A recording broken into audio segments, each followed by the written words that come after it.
Good morning, everyone. Delighted to be here. And what a fantastic couple of presentations to follow on from the conversation we're having. So Daniel and Graham mentioned this challenge around sharing at scale and the usability of data. Miranda was talking about the use cases, and we'd like to talk about one now. So I'm going to talk this morning about the Mobility Data Exchange. I'm talking on behalf of my organization, IOTICS, but also our partners, the West Yorkshire Combined Authority and Slingshot Simulations. This is all aimed at working towards net zero mobility. This is an Innovate UK funded project where fundamentally we want to support the West Yorkshire Combined Authority's vision of bus being the travel of choice. Why is it the travel of choice? Not because cars are expensive, but because it's affordable and convenient. Now, the affordability bit, which is the primary concern around the use of buses in the region, has been met by the Mayor's promise of £2 single fares. No one should pay more than £2 for a single fare anywhere within the Combined Authority. But the convenient piece relies on its counterpart, reliability, or the perception of reliability. Reliability isn't an absolute number, it's how it feels to us as citizens, as residents, but it has a fundamental financial impact. If we don't trust the bus networks, if they are delayed, then people miss hospital appointments. It costs the NHS money. It costs the economy money when people miss jobs or turn up late for pieces. This is ultimately a data problem. What we need to be able to do, exactly as we saw in the energy sector, and for Miranda's Apple example, is we need to be able to find the cooperative partners, bring them together and enable them to share information at scale. To be able to match both the strategic and the operational aspects to make a more efficient service that delivers to constituents' needs. So what is the challenge? Well, I won't spend too long on this because Graham and Miranda have absolutely covered it from other sectors and other viewpoints. But ultimately, it's a question of access and discoverability. This isn't about generating more data. It's about being able to, in a timely fashion, access the data that exists and discover the key insights. It's not whole data sets. DMV presented on the fact that these are massive, massive amounts of data. These are complex operating environments. The Combined Authority covers rural and urban landscapes. It interoperates with the Highways Agency, with multiple different partners, with multiple different bus operators, and the Combined Authority is transitioning to a franchising model. So it is going through change. That information is currently siloed. It's siloed both technologically. We heard about the need for a standard data set, but it's currently siloed not only technologically, but by human actors. My division, my responsibility, my area is what I care about. And as a result, I've built whole systems that function in that way and enable me to interrogate it for my use. Miranda mentioned the need for reuse. How do we elevate that without sticking another set of data and management pieces in, but instead enable it to interoperate? We also have the very real commercial concerns, not just setting up on how do I do my data contracts, but if I am a bus operator, I want to make sure that my competitors can't see my performance data, that data isn't being weaponized against me when I'm sharing. So how do we set up a fair value data exchange where I benefit from sharing information and for delivering on? We also see in the functional separation the difference between strategic systemic needs, which we also saw in the energy sector. Do I understand the whole piece without doing swivel chair interoperability of looking at system A and system B and using human intelligence to infer information across? But also the analytical, where are the key insights? I don't need ever greater data sets. I need the right information at the right time for the right people. Ultimately, so that I understand operationally the impact of interventions on the bus network. And under all of this is the time to insight. At the moment, combined authorities across the country take weeks, literal person weeks, to get key pieces of information together. We need to reduce that to at most hours. Do I understand why something happening and how can I transparently share that information with citizens so that they can understand what's happening on their bus network and move forward?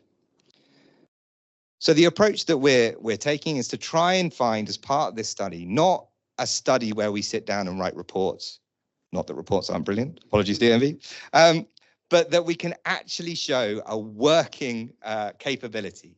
one that is repeatable and extensible. There is no point in doing something, with due respect to our partners, that only works for West Yorkshire.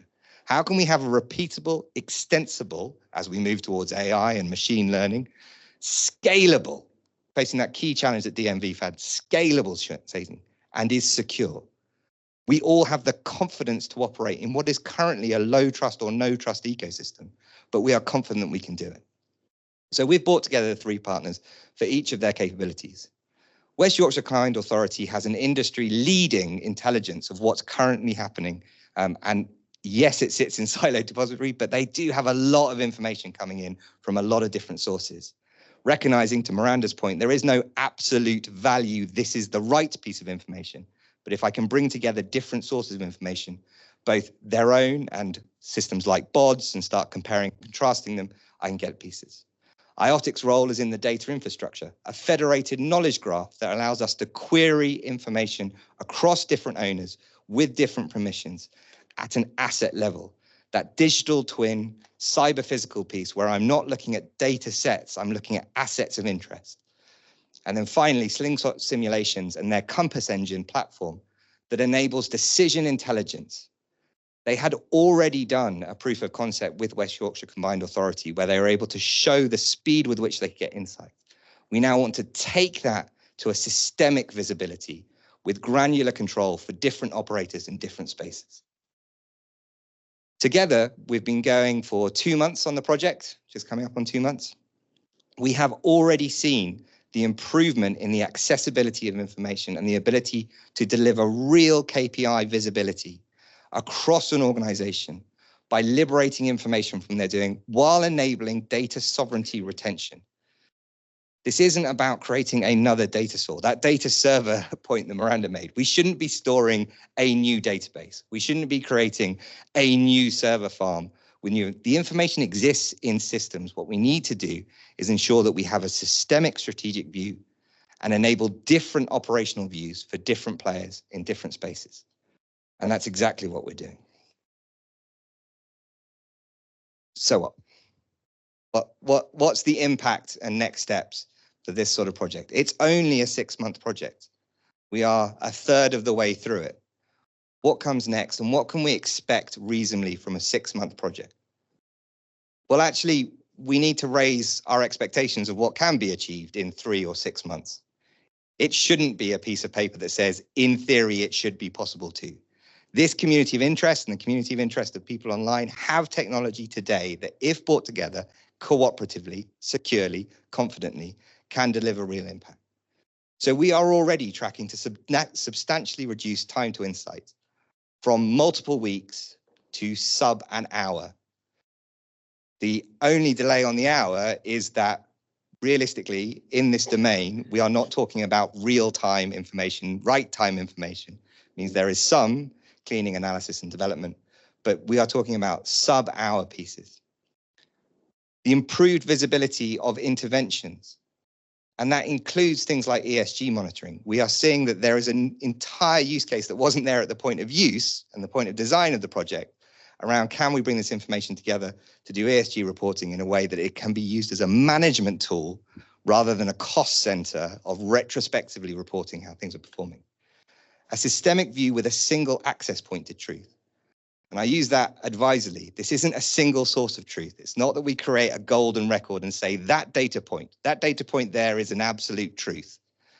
What we say is, here are all the different players. We know with the metadata where it came from, where it's being used. We know with the knowledge graph how it relationally interacts. As a result, I have, as a user, either through the Compass Engine or through my pre-existing system, I have an ability to look and find my truth with what I have. For the future development, scalability, and extensibility of this, we're looking post the project to take it out to the commercial bus operators where they will have their single point of truth, where they will look at a different set of information that will help them operationally so that we can start getting this fair value exchange where why would I share? Because I get something in return, but it's not the same thing. It's not a single record that we all share. I get my view of my knowledge graph, my related data set, so that we can continue to extend and develop. And all of this capability, and it is a feasibility study because obviously there are other companies out there. This is not an IOTIC slingshot piece, but it is a pattern, an adoption pattern that we should see repeated across the transport network, across resilience, and across multimodal solutions. If you're interested in finding out more, or you'd like to join us on the journey, our email address is on the piece. I really appreciate the opportunity to speak with you this morning. Thanks very much.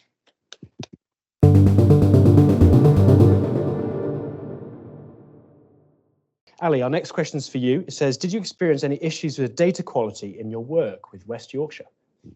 It's a very good question. I sort of, because I'd argue that the data quality is what it is, and in fact, part of making it more accessible and discoverable rather, is that you can start to see what the quality of the data is that you actually have.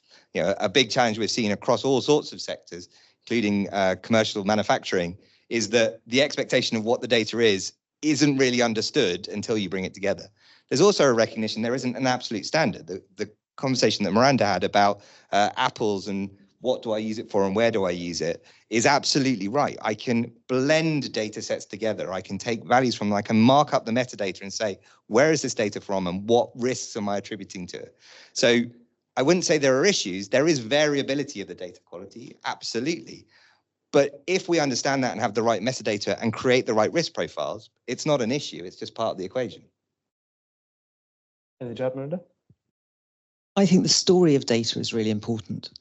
So if you understand the story of your data, why it was collected, what it was used for, what it was optimized for, then you can work with it very richly. So absolutely, there's no such thing as absolute data quality.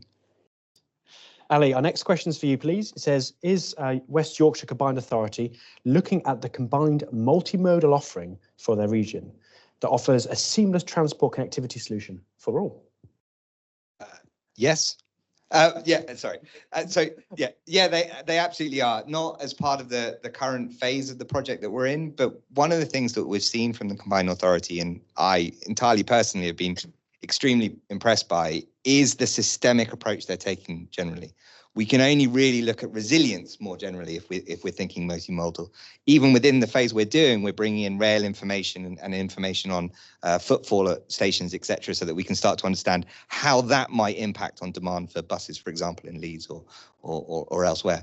So I think it absolutely is part of the journey, but it's not a different phrase or a different piece. It is that extensibility. If you have an asset, digital twin-centric view of what you're doing, if you're sharing and relating in knowledge graphs, if you're leveraging the insights rather than the data sets, then the step from is it just buses, is it multimodal, is not one of binary, it's a continuum.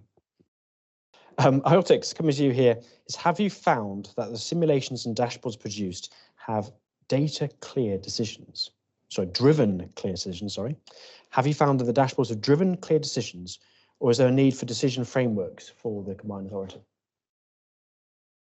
It's a very good question. There is within West Yorkshire Combined Authority as part of the group, you know, this isn't a project that's being done to them. They are part of the carbon conversation about how they use it.